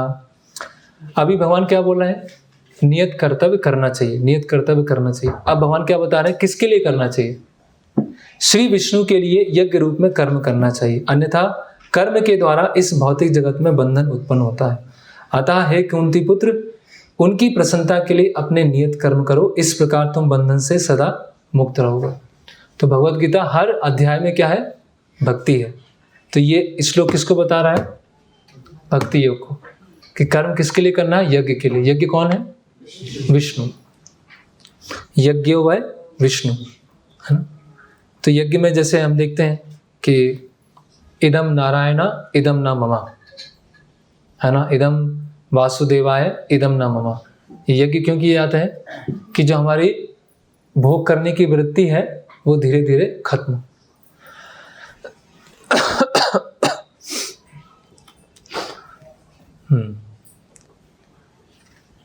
तो इसका हम थोड़ा सा तात्पर्य पढ़ते हैं। यज्ञ मतलब यज्ञो वै विष्णु, ना। यज्ञ किस लिए है? विष्णु के लिए। और वर्णाश्रम में यज्ञ किस लिए किए जाते हैं? विष्णु की प्रसन्नता के लिए, है ना। तो जो कर्म योग है उसमें नियत कर्तव्य किए जाते हैं, ये समझ के शास्त्रों के निर्देश हैं। और भक्ति में क्या है? नियत कर्तव्य किए जा रहे हैं भगवान की प्रसन्नता के लिए, ठीक है। और ये नियत कर्तव्य कैसे किए जाते हैं? प्रभुपाद यहाँ लिख रहे हैं कि एक प्रॉपर गाइडेंस में रहकर, एक सही गाइडेंस में रहकर। जब हम गुरु उनके प्रतिनिधि की गाइडेंस में रहकर करते हैं तो फिर हम यज्ञ मतलब क्या है? सेक्रीफाइस, त्याग, कुछ ना कुछ त्याग करना है। जो भी है अपना कंफर्ट को त्याग करना है, अपनी लक्ष्मी को त्याग करना है, अपने समय को त्याग करना है, अपनी बुद्धि को भगवान की सेवा में लगाना है। जो भी हमारे पास में है उसका त्याग करना है भगवान की सेवा के लिए, वो है यज्ञ। और अभी के समय में कौन सा यज्ञ है? संकीर्तन यज्ञ। तो अभी आगे आने वाले जितने भी श्लोक हैं उसमें प्रभुपाद संकीर्तन यज्ञ का ग्लोरिफिकेशन करने वाले हैं, है ना। प्रभुपाद जी का लेक्चर है। प्रभुपाद बोलते हैं जैसे कि एक सोल्जर है, तो सेनापति के कहने पर वो लोगों को मारता है, जितना मारता है उतने मेडल मिलते हैं, और मारा और मेडल। लेकिन जब वो घर जाता है और लोगों को मारता है तो क्या होता है? उसको फांसी पे लगा दिया जाता है ना। तो इसी तरह से कार्य अगर आप गुरु के निर्देशन में आके कर रहे हैं तो कोई रिएक्शन नहीं लगेगा, और कार्य अगर आप इंडिपेंडेंटली कर रहे हैं तो उसका रिएक्शन लगेगा। प्रभुपाद लिख रहे हैं वेजिटेरियन, तो वेजिटेरियन सोचते हैं कि हम नॉन वेजिटेरियन से अच्छे हैं, ठीक है, लेकिन वास्तव में अच्छे नहीं है, क्योंकि ना तो हम वेजिटेरियन है, ना हम नॉन वेजिटेरियन, ना हम शाकाहारी है, ना मांसाहारी। हम क्या है? कृष्ण प्रसाद आहारी, है ना। क्योंकि जो वेजिटेरियन है उसमें भी क्या हो रही है? उसमें भी हिंसा है, ठीक है। पौधे में चेतना नहीं है, लेकिन पौधे को जब काट रहे हैं, पौधे को लेके आ रहे हैं, तो कहीं ना कहीं हिंसा शामिल है। तो यज्ञार्थ कर्मणो अन्यत्र लोकोयम कर्म बंधना। तो यज्ञ के लिए कार्य करना चाहिए। हर चीज क्या है? विष्णु के लिए करते हैं। प्रभुपाद बोल रहे हैं कुछ लोग आर्टिफिशियली नॉन वायलेंस करते हैं कि कुछ काम नहीं करना, जैसे बुद्धिस्ट और जैन। जैन क्या करते हैं? जैसे यहाँ पे वो कपड़ा लगा लेते हैं। कपड़ा क्यों लगाते हैं जी? कुछ जीव अंदर हाँ, जीव अंदर ना चला जाए। और जो जैन मुनि चलते हैं तो उनके आगे कुछ लोग मोर पंख करते हुए चलते हैं, ऐसे ऐसे मोर पंख क्यों करते हैं वो? हाँ, कुछ चींटी, ऐसे चींटी ना मर जाए, है ना। तो सूर्यास्त के बाद नहीं खाते हैं वो, ऐसे उनके बहुत कड़क नियम होते हैं। क्यों करते हैं सब? हिंसा को रोकने के लिए, है ना। लेकिन बहुत सारी हिंसा है जहाँ पे अग्नि जल रही है, कुकिंग हो रही है, चलने में, श्वास लेने में कहीं ना कहीं वो कीड़े मर रहे हैं, तो वो रिएक्शन लगेगा। तो कहने का मतलब है, अगर कोई भक्ति में नहीं है ना, अगर वो अहिंसा के लिए कार्य कर रहा है तो भी क्या है, वो कर्म बंधन में फंसने वाला है। वो चाहे जैन हो या बुद्धिस्ट हो, कोई पूरी तरह से अहिंसक नहीं हो सकता। वो 5 तरह से तो हिंसा करेगा ही, है ना। इसीलिए यज्ञाथ कर्मोन्यत्र लोकोयम कर्म बंधनम।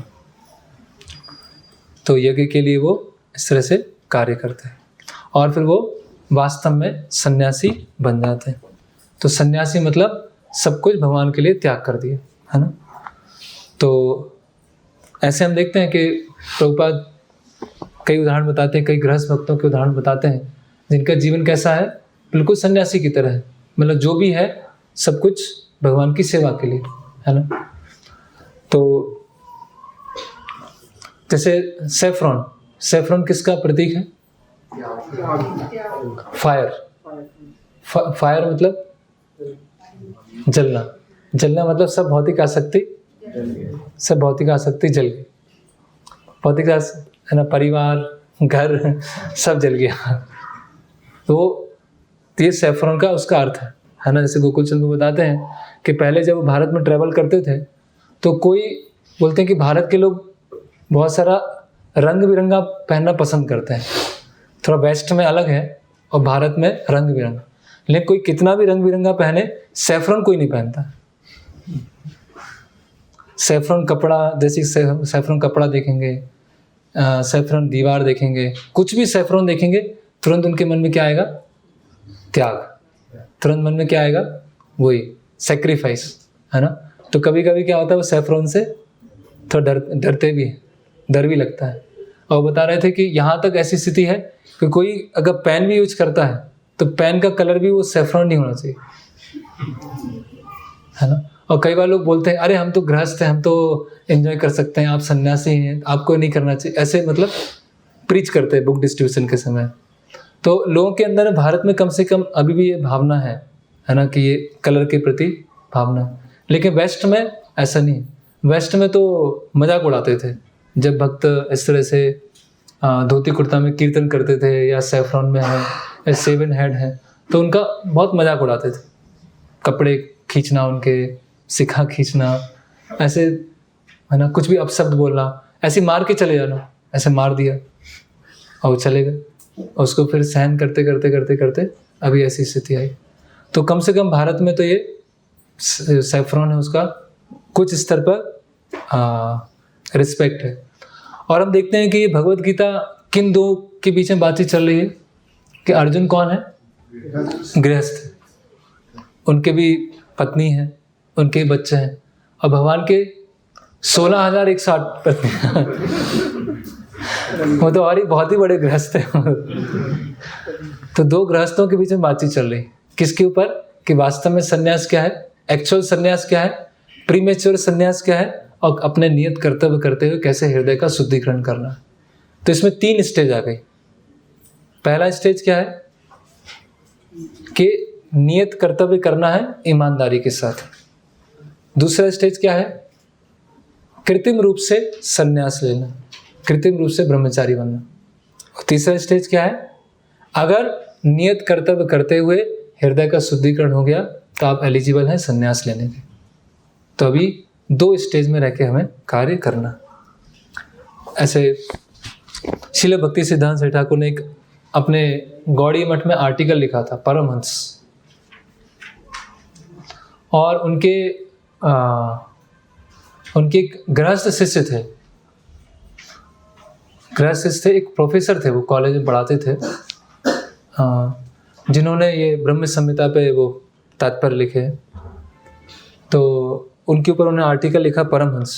तो बोलते कि ये जो प्रोफेसर हैं वो सभी सन्यासियों के गुरु हैं, सभी सन्यासियों में क्या है, सबसे उच्च है। क्यों है?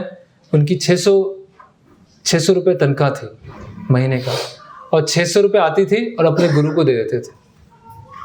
600 लिया और 600 को 600 दे दिया, और फिर भक्ति सिद्धांत सेठ ठाकुर उसमें 200 निकाल देते, बोलते थे ये आप अपने घर चलाने के लिए इतना तो रखिए कम से कम। और उनकी पत्नी ने क्या किया था, जितने भी गहने थे सब अपने गुरु को दे दिए कि अभी मुझे इसकी कोई आवश्यकता है। तो उन्होंने फिर लिखा कि ये क्या है, परमहंस, ये सन्यास से भी ऊपर हैं। और क्या थे वो, गृहस्थ थे, एक प्रोफेसर थे, है ना। तो केवल ड्रेस चेंज कर लेने से कोई सन्यासी नहीं हो जाता है। जो जिस स्तर पर है उस स्तर पर रहकर अपने प्यूरिफिकेशन के लिए गुरु के मार्ग निर्देशन में काम करता है तो वो भी सन्यासी है, अंदर से तो वो सन्यासी है ना। तो हम आज इतना ही लेंगे। हरे कृष्णा। किसी का कोई प्रश्न है, कुछ जिज्ञासा है तो पूछ सकते हैं।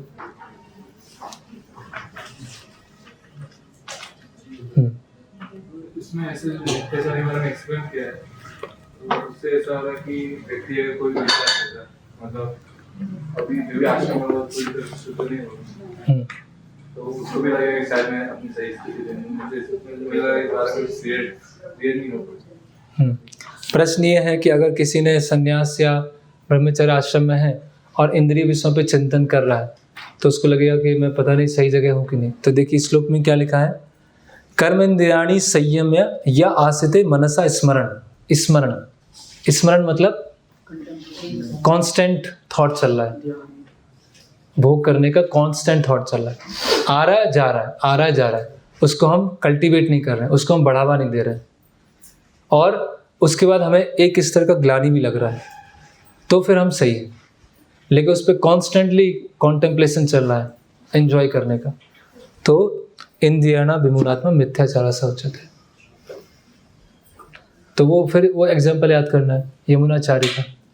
यमुनाचार्य जो महान भक्त है, उनके मन में भी ऐसा आ रहा है, लेकिन उस पर क्या करते हैं, वो डिसगस्टेड है, थूकते उस विचार को। ये जो इसमें बताया, not nearly by abstaining from work does one get free from reaction. केवल कर्म ना करके वो इसलिए कर्म बंधन से मुक्त हो जाए। ऐसा क्यों बोला है? क्योंकि कर्म करना तो छोड़ेगा ही नहीं।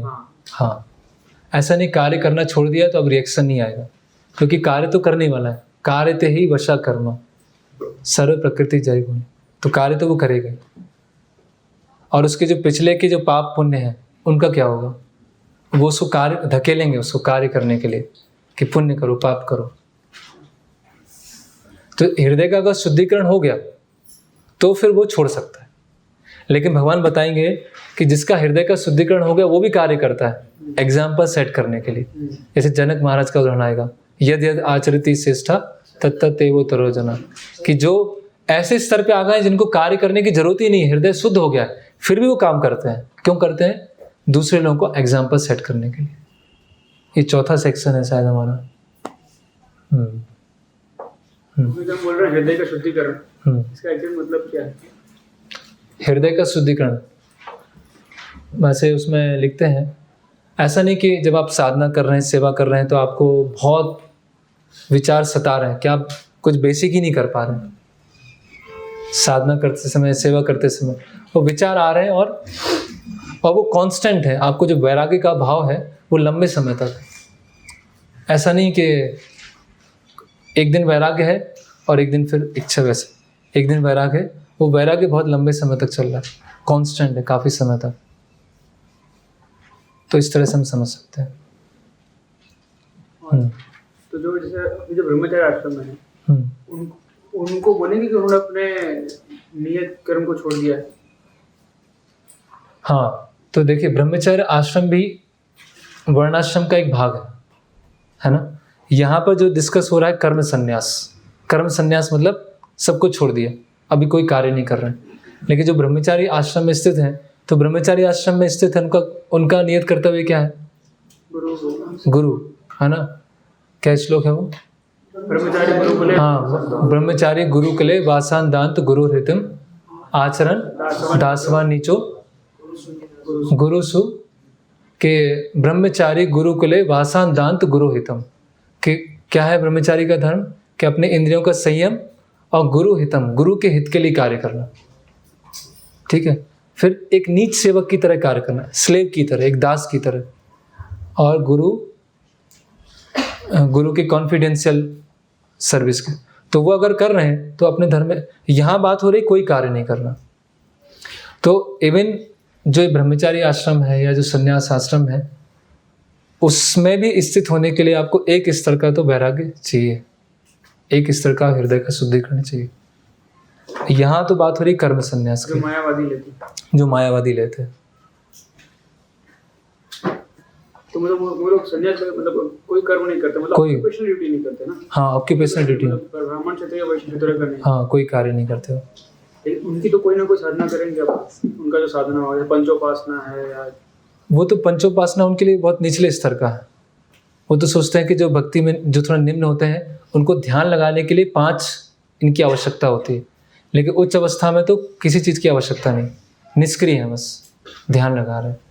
लेकिन क्या होता है, वो आगे चल के हॉस्पिटल और ये सब खोल देते हैं कि कुछ ना कुछ तो कार्य करेंगे।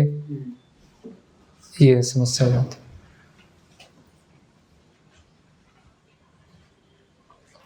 हाँ, ये जो जूनागढ़ के सन्यासी हैं, तो किसके लिए आभूषण और ये चित्रकूट के भद्राचार्य, ये लोग किसके लिए? क्योंकि अभी उनकी फिलॉसफी देखना पड़ेगा। उनके जो फॉलोअर्स हैं वो तो अनिवार्य चाय सब ले रहे हैं और कहते हैं हमारे गुरु ने मना किया है, लेकिन हमको लेना है, हम तो लेते हैं उसको। चाय कॉफी भी सब ले रहे हैं। हाँ, अनिवार्य भी लेते हैं। कौन लेते हैं? जो उनके फॉलोअर्स हैं। हाँ, लेकिन अवधेशानंद का 1-2 बार सुना था मैंने शुरू में। अवधेशानंद जी तो पता नहीं, वो देखना पड़ेगा। जूनागढ़ वाले, जूनागढ़ में आइडिया नहीं है उसका। ये लोग मायावादी उनकी फिलॉसफी देखना पड़ेगा, क्या बताते हैं, उससे पता चलेगा किन की पूजा करते हैं। रामभद्राचार्य। रामभद्राचार्य, अभी चित्रकूट में हम गए थे ना। हाँ, रामभद्राचार्य जी, वो नेत्रहीन है। हाँ, वो तो कुछ ऐसा बताते, रामानंदी संप्रदाय से हैं वो। रामचरितमानस पे भी जाते रामचरितमानस में जी। हैं, पूरे टाइम उसी पे। हम्म। रामानंदी कौन होता है? रामानंदी ऐसा बोलते हैं कि हम श्री संप्रदाय के ही एक ब्रांच हैं, लेकिन कहीं ना कहीं थोड़ा सा मायावाद का टच है उसमें। वो ऐसा बोलते हैं कि जो कोई उनमें से एक, उनकी लाइन में कोई आचार्य हुए थे, वो स्वयं भगवान राम थे। तो रामचरितमानस इस पर बहुत कथा करते हैं रामानंदी, लेकिन कहीं ना कहीं उनमें थोड़ा सा मायावाद मिश्रण होता है। तो ये जो पूरा सेक्शन चल रहा है नियत कर्म का, तो ये ऐसा लग रहा है कि गृहस्थ के लिए है, क्योंकि नियत कर्म तो गृहस्थ के लिए ही होते हैं ना।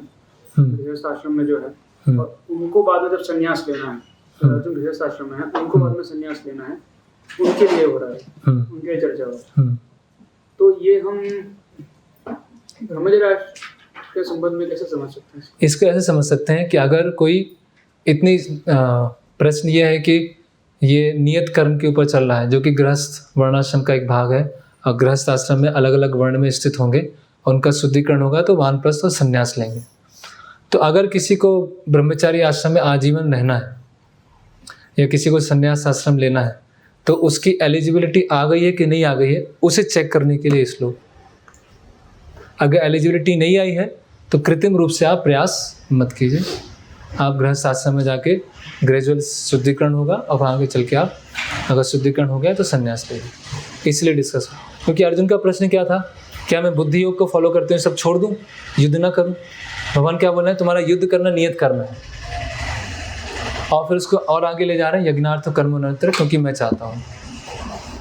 तो युद्ध करने से तुम्हारा प्यूरिफिकेशन होगा, और युद्ध से तुम भाग जाओगे तो तुम्हारा प्यूरिफिकेशन नहीं हो पाएगा, और जंगल जाके फिर इधर उधर के विचार आएंगे।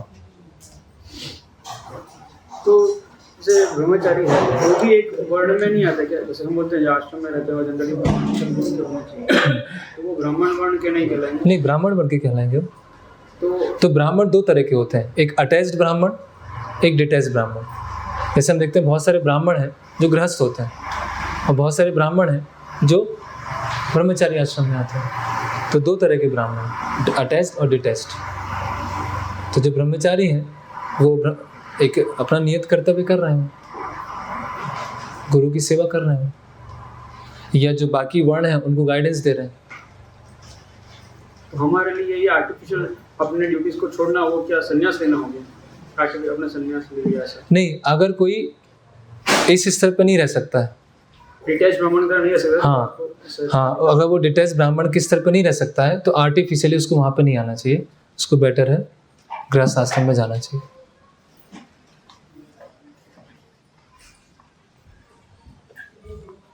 और कोई प्रश्न? ओके, हरे कृष्ण। श्रील प्रभुपाद की जय। श्रीमद् भगवद गीता यथारूप की जय।